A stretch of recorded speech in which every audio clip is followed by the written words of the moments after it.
allow us to do things other than what we're doing.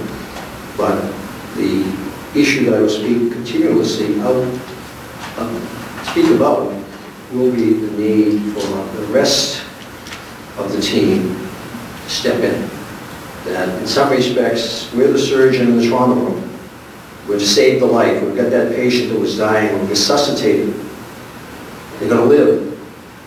But now we've got to get into intensive care. And that's a different set of doctors. It's a different set of physicians, a different set of skills.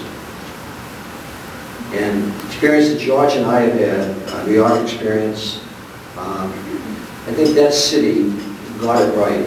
Because that city made up its mind in the early 90s that it was going to do what it would take to address all of its different patients throughout the city. The Times Square problem was a different problem than some of what we see down the Bowery. It's different than what we saw over in the areas of Brooklyn and the Bronx. But it had a commitment. It put the resources in. And the New York miracle, as it's been described, it's still not utopia. But it's certainly a whole lot better than it was in the late 80s when George and I first got there, and certainly in the subway system. And in the subway system, let me just close with a comment about that, because it's still, I think, for both George and I, a singular experience that we feel very proud about, because the success there, which continues to this day, we just give you some numbers to reinforce it. There was an estimated population based on body counts, about 5,000 homeless in the subways of New York at any given time. On the platforms and cardboard boxes, on just about every subway car was seen. And very deep in the bowels, in those tunnels, 500 who were the worst of the worst, who had totally removed themselves from society, those who were so far gone that they could no longer exist up on the platform or up in the streets. That population each year was suffering, I think in 1990, when we first began, I think the body count was 132 deaths, not murders, deaths, by being run over by trains, freezing to death, electrocution on third rails. That 132 out of a population of 5,000. It's a huge loss of people. Within a couple of years, that number was down under 2 dozen. The population in the subway, living in the subway, was down by huge numbers. Many of them went into appropriate shelters. Some went into the streets of New York. But what they understood was that in the subway environment, if you were going to be there, you had to conform to the norms of behavior that were expected in that environment. And that if you did not, your behavior would be corrected. 3.5 million riders, with lots of ridership estimated at about 100,000 a month in New York City in 1990. Today that same system has 6 million riders. In 1990, we were experiencing about 60 Part 1 crimes a day throughout the whole system with that 3.5 million ridership. Today, some days in the subways of New York, with 6 to 6.5 million riders, there are no reported crimes. And if you ride that system, you're not going to see cardboard boxes. You still see some remnants of it. But effectively, what Malcolm Gladwell wrote about in his tipping point article in The Yorker, which became the basis of his best-selling book, was that we had been able to tip it. Like dealing with a disease, where a disease will multiply rapidly, you have the ability, if you find the right prescription, to just as rapidly tip it the other way and keep it tipped. New York City, we had 3,600 when George and I were there in the subways. Today, the staffing complement there is about 1,600. Why? There's not as much for them to do. There's not as much need for them to do because the behavior changed. The fare evasion has changed. People don't evade the fare. We put all types of systems in. We did it in New York, and I know the old slogan, you can do it in New York, you can do it anywhere. I would argue that the Skid Row issue is even more significant than what we faced in the subways of New York, and that we can in fact not only take the slogan away from New York and apply it here. Because if you can make it happen in Skid Row, LA, you can make it happen anywhere. And I think there is still room for optimism for that. But I think we also have to be remarkably wide-eyed and understanding of the complexities and the challenges facing us. My commitment as Chief of Police is to keep this department focused on, fulfilling our responsibility and in some respects exceeding our area of responsibility to be as involved as we can with all the other elements involved. So I'm not just the trauma room physician who then passes off the patient into the ICU. My intention is to follow into the ICU and stay involved with that other team that's attempting to now basically keep that patient alive.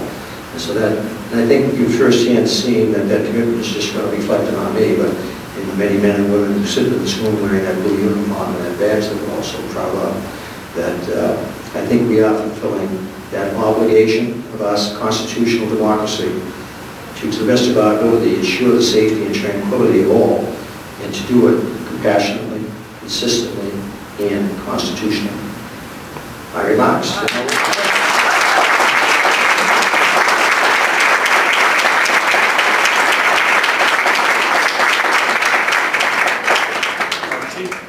Chief Bratton will take a few questions, starting with this gentleman.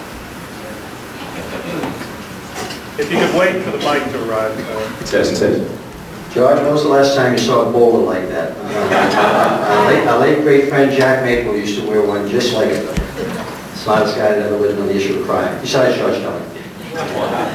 Thank you. All due respect, I'm a Skid Row resident, and I do agree that a lot of things that the department is doing are positive. But earlier you mentioned, you made a reference to the social service providers as well as other organizations in the Skid Row community themselves, making the department feel like they're all things to all people. I don't know if you were using that as a trendy quote or if you really had a definition in terms of all things. I just wish you could clarify. All things in the sense of those three issues of our obligation to operate constitutionally with all of you. And let's face it, some of you in this room would, if you give me your druthers, would basically put the Constitution aside for a while to let us go in and do our business. Can't do it.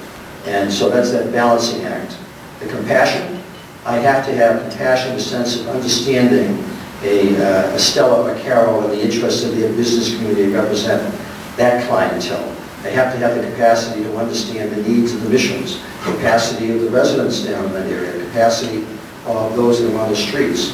So I have to have a shared compassion for all of their respective issues.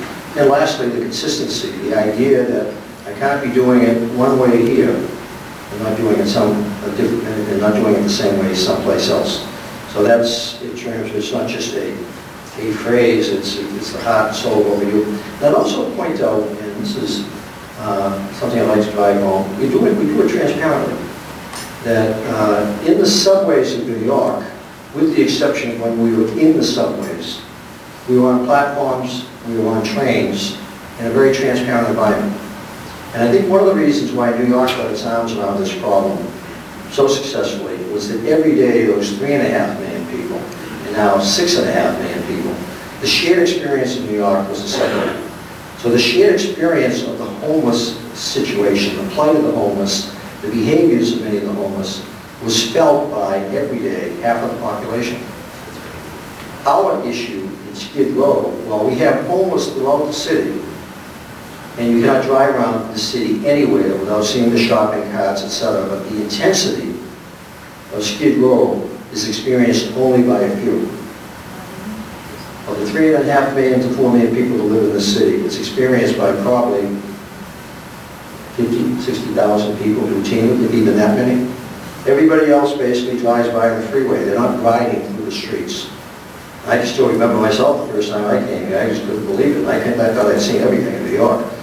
And so that, at the same time, the streets are transparent. Everything we're doing down there is on the streets. Because the population that we're trying to assist, the one that is the most visible in terms of the impact of what they're doing to themselves or is being done to them in terms of lack of care that might be provided, there is a transparency to what we're trying to do. And the term transparent, the first time I ever heard it was, I really do believe Jack Maple used it in 94, 95 at a meeting in the sense of what we were trying to accomplish. And it's now become one of the buzzwords of policing. That we're trying to, community policing is about transparency, about